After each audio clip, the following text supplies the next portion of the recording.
So I've been talking about different types of animals. So I want you to look at this animal when it comes around. Look at this animal and see if you can, if you think you know what kind of animal it is. Insect, arachnid, amphibian, reptile. If you think you know what it is, raise your hand. I'm going to let the butterfly go around for a little bit first, and then I'll ask you. So keep thinking about it. Let me see here.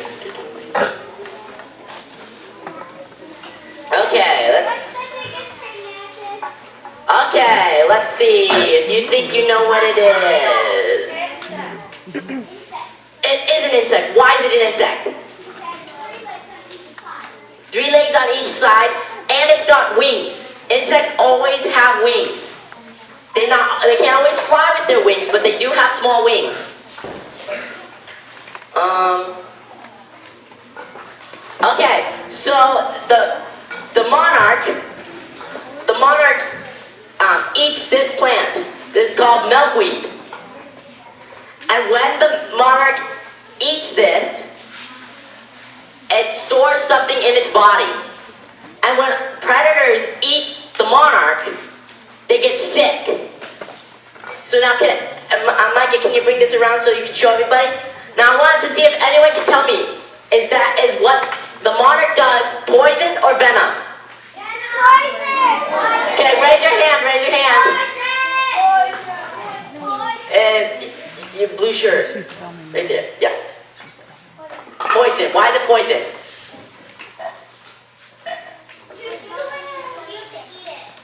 Because you have to eat it. It doesn't inject it into you. Yeah, you can put that. Okay, so yes, it is poison. So the monarch eats the monarch caterpillar. I've got a caterpillar here. Let's see.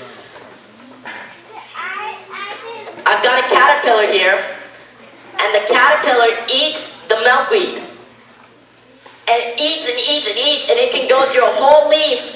I think it's in an hour. Let me see. It can go through a leaf in 5 minutes. It can eat a whole big leaf. I've got some leaves in here. It can eat a whole one in 5 minutes. Can you bring that around? And it'll eat 20 times its own weight. I mean 200 times. Because it comes out of a little teeny egg. This big. Teeny little egg. Can everybody sit down, please? You'll come around to everybody. You gotta stay sitting though. I'll show it at the end of the meeting. I'll have all this out at the back so you guys can see it. So it grows from a teeny little egg into a huge caterpillar. And then it goes into what we call a J shape. So here's a couple pictures of the caterpillar, if you guys can see it. So there's the caterpillar. And then it goes into a J shape. See how it's called a J shape? Because it like hangs in a J. So it'll make this silky webbing right on the top of what we do it on jars because we raise them. Yeah, it kind of looks like a candy cane. So we raise them from eggs. So we go out, we look for the eggs, and then we bring them in and we hatch them, and then we give them milkweed until they grow up, and then we release them. Where did you get them from? You can find them all over. I've seen some at Campmeeting. I found a couple at Campmeeting. So they make this silky webbing, and let me see if I can find it. Yeah. So this is well, let me get to that in a minute. I'll get to that in a minute. So they make this silky webbing with their mouth, kind of like a spider, almost, not quite. And then they stick their back legs to the webbing and hold on. And then they change into a chrysalis. This is a video I took. It's sped up. And they shed their outer skin. They shed their skin, and then they're shedding it, and then they're wiggling, and they're piling it up right here. And then they're gonna turn into a chrysalis. So as you see him, his skin is splitting. His skin is splitting, and he's turning into a chrysalis. See, his skin is coming right off. So it's what insects do. They go through the metamorphosis. They molt their skin. The skin got too big for it. I mean, too small for it. It got too big for its skin. Okay, see right at the top? It takes the it's like attacher. It's like a little, it's got like a hook, see? And it just plants it right into that silk web that it made. And then it wiggles it around to secure it. Wiggle, wiggle, wiggle, wiggle. And then it turns into a chrysalis. So I can show you, if you didn't see that video really good, because I know it was a little bit hard to see, I'll have it at the back. You can watch it again. So then they'll turn into a chrysalis. I've got a chrysalis right here. Let me get it out. So this is a chrysalis. This is what it'll turn into. The caterpillar, it'll turn into a chrysalis. Yes, so the caterpillar goes into this, and then, wait, can you carry that around? So everybody can see that? So it'll go into that chrysalis, and it'll stay in there, and God is changing it inside of there to become a butterfly. Oh, look at guys. This butterfly just came out. I'm gonna see if I can take it out. This just came out. This is like minutes old. Just coming out. So it's minutes, not even an hour? It's minutes old from coming out of the chrysalis. So not even hours? No, not even hours.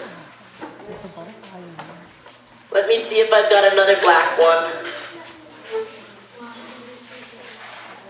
No, I don't have a black one. So anyway, they'll turn this black color, and you can see the monarch inside the chrysalis. You can see the monarch inside of there. And then it'll come out, and this guy is got to dry his wings because they're all wet. And then eventually he'll be like one of those, and he'll fly around. One of the really cool things about these insects, they're so tiny, but they make one of the largest migrations of any animal. So they'll go from Wisconsin all the way to Mexico, way across the ocean, and that's where they overwinter. So the monarchs, normal monarchs, they live 2 to 6 weeks, so not very long as an adult. But there's a Methuselah generation that'll live for 8 months. So the reason they do that is they're full grown, but they don't have babies. They don't mate yet. So they wait, and then that makes it so they can live really long and fly all the way to Mexico, spend the winter there, and then they come back and then they lay eggs. So they go all the way across the ocean. Long distance, let's see. They travel 1,200 to 2,800 miles. These little teeny butterflies. They fly long distances. This little butterfly, it'll fly long distances all the way to Mexico. So one of the reason they found because people at first didn't know where the monarchs went to. They had no clue. So they started tagging monarchs. So what a tag is, it's a little sticker that you put. See this little mark that looks like an oven mitt? Do you see that looks like a little oven mitt on there? On the butterfly's wing. It's a little black thing with orange in the middle. It looks kind of like an oven mitt. So you put it's a little round sticker with a bunch of numbers on it. And you put it there, and then on the Methuselah generation, the one that lives a really long time, and then they stick them on there, and then you record it, and you send it into, it's called Monarch Watch. It's a Monarch research. It's like a Monarch research, like it's a study. And then you release them, and then they can find where they were. So tagging actually helped people find where the monarchs actually go.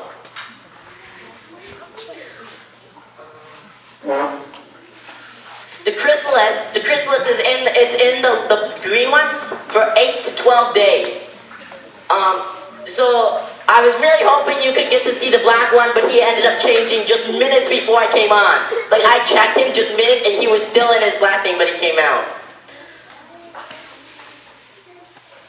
So in Isaiah 43 it says that the rivers shall not overflow you.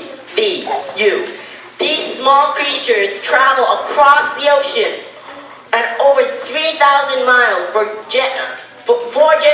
away from the monarchs that overwintered in the Oyamel forest in Mexico last winter. So they don't even know where to go. They've never been there before. Because usually in the migrations, like with geese, the older birds, more experienced birds, will fly out in front and lead the way. Monarchs don't have that. It's the first time they're ever going to go there. That seems impossible, but they do it each year because God leads them. He will lead you, and you'll be able to accomplish impossible things for Him. So I'm gonna have time for like a couple questions. So if you have a question, you could raise your hand, and I'll see if I can answer it. Yes.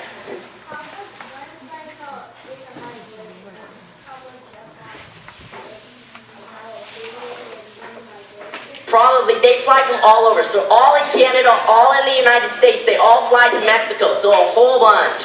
They don't always fly all together. And they drift on air currents, like thermals. So they're like warm air currents that travel up, so they can kind of glide over the ocean. Yeah. Yes. Oh, that's right. I looked it up. It's called the Chinese mantis. So, see my finger? It's about from here to there. That's how big it is. So it's called the Chinese mantis. Yeah. Yes. How long are the caterpillars in the chrysalis? So they're in the chrysalis for like 8 to 12 days, depending on how warm it is. So if it's really cold outside, they'll take longer. If it's really hot, they'll go faster. Yes. How long can they live? So the regular butterflies, the ones that are all year round, so they'll have babies, and then the babies will grow up and have more babies. So those live about 8 to 12 weeks, 8 to 12 days when they're an adult. When they're a butterfly, they'll live to 8 to 12 days, and they're just laying eggs. They lay them on the underside of the milkweed because the caterpillars can only eat the milkweed. So they can't eat anything else. So they're going to look for this milkweed and lay the eggs, and then those ones will, and then eventually the Methuselah generation will be the ones that live for 8 months. I think, do I have 2 more questions? Can I take one more question? Okay, one more question, let's see. Yes. They don't need water because milkweed has so much liquid in it that they actually get all the water they need from just eating the leaves. So if you ate lettuce all day, you probably wouldn't have to drink water either. So if you want to try it, eat lettuce all day. Yes? What are you going to do with the butterflies? Oh, right. So after the meeting, I'm going to let some of the monarchs go. So if you want to stick around, I'm going to go outside after the meeting and let some of the monarchs fly away, so that I'll release them so that you guys can see that. And one more thing, make sure you look closely at all the creatures God has made. And you'll learn so much about the God who loves you. Thank you, Josiah.